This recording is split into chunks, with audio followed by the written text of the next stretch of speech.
I don't really trust any dataset until I explore it just a little bit. That's because we often inherit the skills of the person who sent it to us. What if they didn't join it correctly? Or what if they didn't understand the ask? So when I work with data, I always do some exploration. What I found is that most people discover issues when they start to build calculations and something seems off. So if we look at our data here, we see we have a total order amount. And we want to vet that to make sure that it includes all of the items. Let's go take a look at our query. I'll go to Data, Query and Connections. If I already see Query and Connections, I can just right-click my table and choose Edit. Alright, let me scroll over and look at my fields here. I have price and quantity and discount and tax. And I have a sales amount. Okay, it's really easy to add a quick column in M code, so I'll go ahead and choose Add. I'll do a custom column. Okay, so custom column, I'll go ahead and name this test calculation. Okay, I'm gonna scroll down.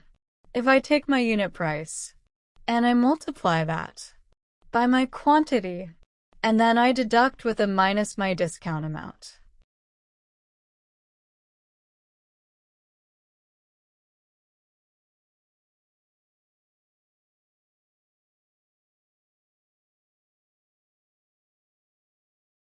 I add my tax amount. I should get something equivalent to the sales amount. So I'll go ahead and click OK because it sees no syntax errors. I can immediately see something is off.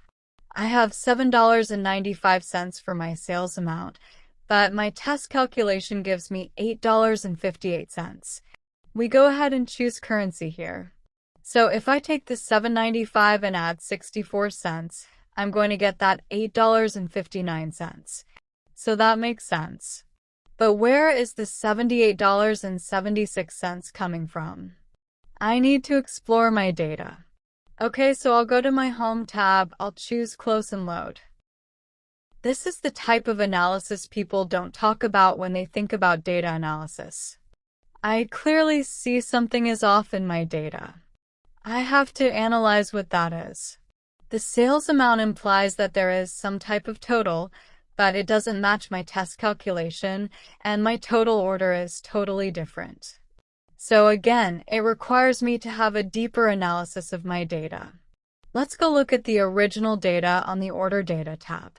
And for the sake of screen space, I'll close that Queries and Connections. I'm going to go ahead and scroll over. Okay, I'm going to hit refresh.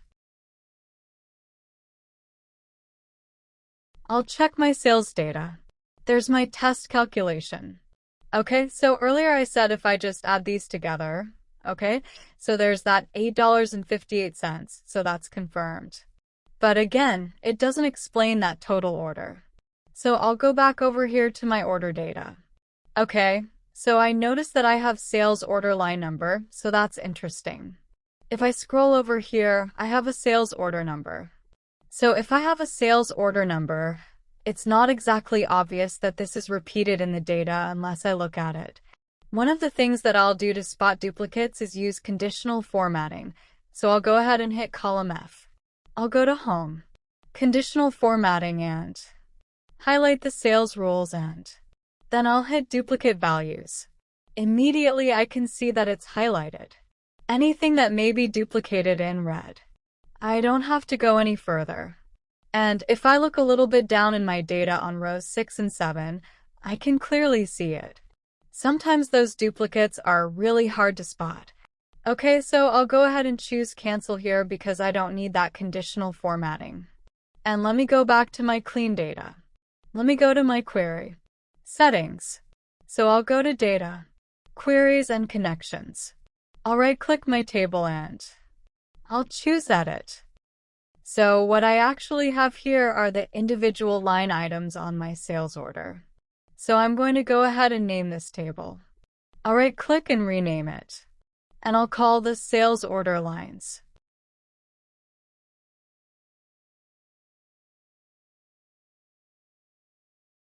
Okay, I want to get to just the individual sales orders, so I'll right-click this. And I'm going to duplicate this dataset. When I duplicate this dataset, I'm getting the exact same steps as previous. You can see I have the exact same steps here, and it's completely disconnected from the sales order line. So if I make changes in sales order lines, it won't carry over. Alright, let's go ahead and rename this one to just sales order header. I'm now ready to remove the duplicates. But to do that, I need to remove anything that might keep this dataset unique. So I'll go ahead and go to choose columns. Okay, I do want to keep my customer key, the first and last name, my city, state, and postal code. The product key, though. The product key is for each individual line, so I'll go ahead and uncheck that the sales order number pretty important. I think I'll keep it. The date ordered, the date shipped, and then this line number. This line number is for each individual line that a product was ordered, so I'll go ahead and uncheck that. The unit price, order, discount amount, tax amount, and sales amount. We know that those are based on the individual line, so we can uncheck those. And then we no longer need our test calculation. So I think I have all of my columns that would give me a unique list of sales order if the duplicates were removed. So I'll go ahead and click OK. And then using the button to the left of the first column, I'll go ahead and hit that button. And I'm going to scroll down and choose Remove Duplicates. There are a ton of options here. I'll go ahead and remove duplicates. And then I'll close and load this to my spreadsheet.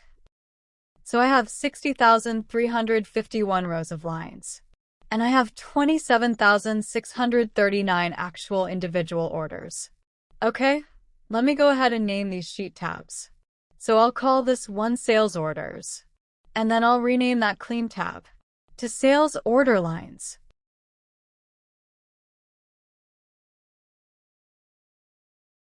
And if you notice, when I'm on this sheet, it actually references the table I'm on. So if I go to Sales Order, it highlights the order header. This just keeps it easy for you to understand which dataset is associated to which query on the right-hand side. There are many ways that people remove duplicates and data. This is just one way to leverage the tools of Power Query. Because it maintains the step, if you update the data, then those steps are automated.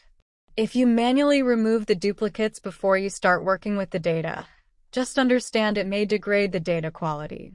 So anytime you can automate the removal of duplicates, you're going to have a higher quality data set.